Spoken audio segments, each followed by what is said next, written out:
Bonjour à chacun d'entre vous et bienvenue sur Séphiroth et compagnie. Je vais aujourd'hui aborder un sujet qui n'est pas simple, qui est le sujet de la persévérance. Comment est-ce qu'on arrive à aller un petit peu au bout de nos objectifs? Pourquoi est-ce que, vous savez, les fameuses promesses qu'on se fait à soi-même, les engagements que l'on se donne, pourquoi est-ce qu'on n'arrive pas à les tenir sur la durée?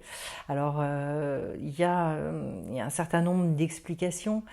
L'une d'entre elles, et pas des moindres, c'est qu'en fait, la plupart du temps, on ne regarde qu'à l'objectif final, on oublie de prendre du plaisir dans ce que l'on met en œuvre au quotidien. Et donc en fait, la seule chose qui nous mobilise et qui nous motive, c'est un résultat très hypothétique et très lointain.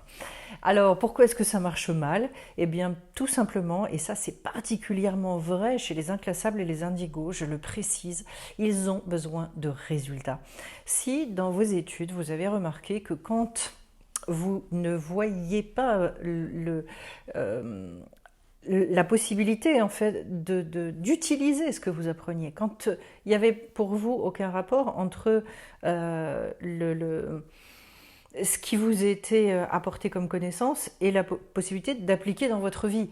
Alors que c'était dans le domaine relationnel, que c'était pour construire quelque chose, que c'était... Mais qu'est-ce que j'en fais concrètement?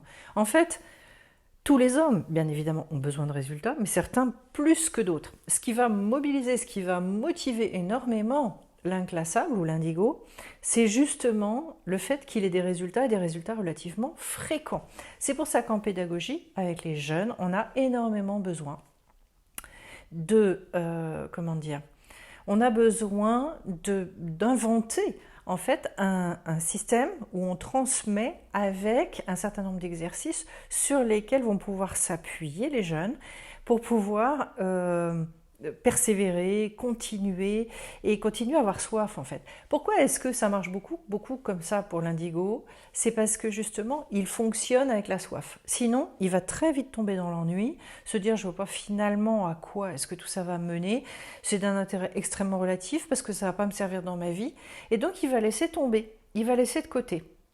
Alors la persévérance, surtout si vous avez ce profil-là, eh bien la persévérance, elle va venir parce que vous allez pouvoir régulièrement vous dire « Ah ouais, tiens, ça c'est sympa, ça c'est bien ». D'ailleurs, on le sait parce que maintenant, dans tout un tas de méthodes, soit pour maigrir ou pour se muscler, ou pour... eh bien, il y a des méthodes pour constater les résultats au fur et à mesure. Pas seulement sur, par exemple, concernant la perte de poids, pas seulement sur la balance, mais aussi sur le fait de prendre ses mensurations, sur tout un tas de choses. Ça fait un bout de temps maintenant qu'on utilise ces choses-là pour se dire, ah oui, bon, voilà, bon, ok, la balance aujourd'hui, c'était pas terrible, mais il n'empêche que depuis le début, regarde le nombre de centimètres que j'ai perdu. Bon. C'est comme ça que petit à petit, on s'accroche en fait au résultat pour se dire, allez hop, je continue le pas d'après. Donc, très très important pour chacun d'entre vous de bien se fixer certaines étapes. Et quand vous constatez les étapes, de vous dire, waouh, là, je suis très heureux de prendre ce temps-là pour être dans la gratitude, pour aussi venir nourrir une confiance, pour nourrir également tout le côté discipline et effort que les choses demandent. Et puis, je vous dirais alors pour moi, une autre chose extrêmement importante, c'est la notion de plaisir, c'est-à-dire comment est-ce que je peux au travers de ce que je mets en œuvre, nourrir aussi le goût pour les choses. Je vous parlais de la soif, donner soif. Pourquoi? Parce que l'ennui vient très très rapidement. Et dès lors que je m'ennuie, je vais commencer à me détourner de ce que j'ai mis en place, je vais commencer à y aller à reculons. Ça, en règle générale, c'est vraiment pas bon signe. Pourquoi? Parce que bon, on peut se forcer et selon le tempérament qu'on a, selon comment on a été également élevé, ou des fois éduqué, ce qui n'est pas tout à fait la même chose, eh bien on va pouvoir se forcer plus ou moins longtemps, mais ce n'est pas une vie finalement, d'être constamment dans l'effort à ce niveau-là. D'ailleurs, la tradition hébraïque, c'est très très fort ce que disent les sages, c'est-à-dire que celui qui fait tout à partir de l'effort, ce qu'il va récolter, c'est la rigueur. C'est comme ça qu'on le traite, c'est dans la rigueur. Donc vous comprenez bien pourquoi, d'ailleurs, et je le précise, puisque donc il y a la formation construire son harmonie de vie par le plaisir qui se relance mi-mai. Pourquoi est-ce que j'ai intitulé aussi cette formation de cette façon-là? C'est parce que l'autre ingrédient indispensable, c'est de continuer à avoir soif pour faire les choses. C'est d'avoir le désir. C'est-à-dire, en fait, on vient nourrir une espèce de feu intérieur. Bon, ça, c'est primordial.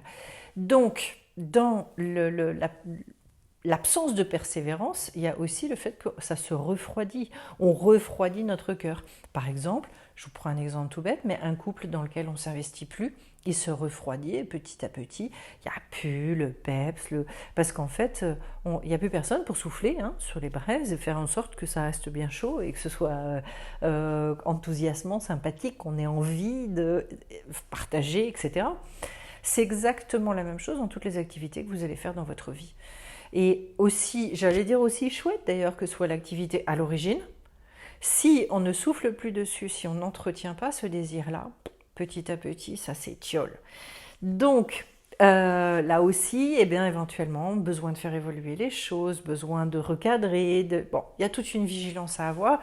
Tout ça aussi, c'est quelque chose, et je le précise, que je vais voir donc quand je fais donc des programmes, puisque j'ai lancé maintenant des programmes personnalisés pour harmoniser son quotidien. C'est-à-dire, il y a un bilan, il y a tout un tas de choses. J'en ai parlé la dernière fois, et puis j'ai fait une petite vidéo spéciale là-dessus pour vraiment mettre en place les choses en fonction justement de ce qui nous fait vibrer, de ce qui est juste, comment est-ce que je continue à faire évoluer les choses, etc. etc. Ces formations-là, elles sont primordiales, je vous explique pourquoi.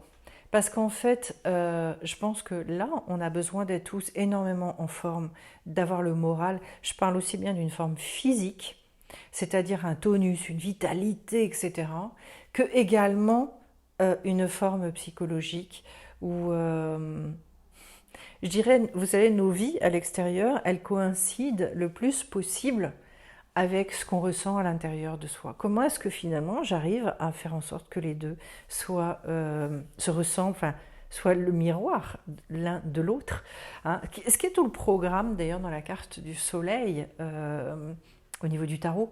C'est-à-dire comment est-ce que l'extérieur de ma vie peut être le même que ce que je ressens à l'intérieur. Voilà. Donc j'espère en tout cas que cette vidéo vous aura un petit peu aiguillé sur et donné quelques clés pour pouvoir rentrer dans cette persévérance pour obtenir des résultats pérennes dans tout ce que vous pouvez mettre en route dans votre vie. Vous aurez de toute façon sur tous les programmes dont je viens de parler, formations, je vous mets les informations sous la vidéo en description. Et puis prochain rendez-vous, ça fait longtemps, rendez-vous inclassable, qui aura lieu donc c'est samedi 7 mai, donc samedi prochain, de 10h à 11h30 pour venir papoter, pour venir échanger tous ensemble. Je vous embrasse tous bien fort et puis merci pour vos likes, merci pour vos commentaires et je vous retrouve très vite sur la chaîne. Bye bye.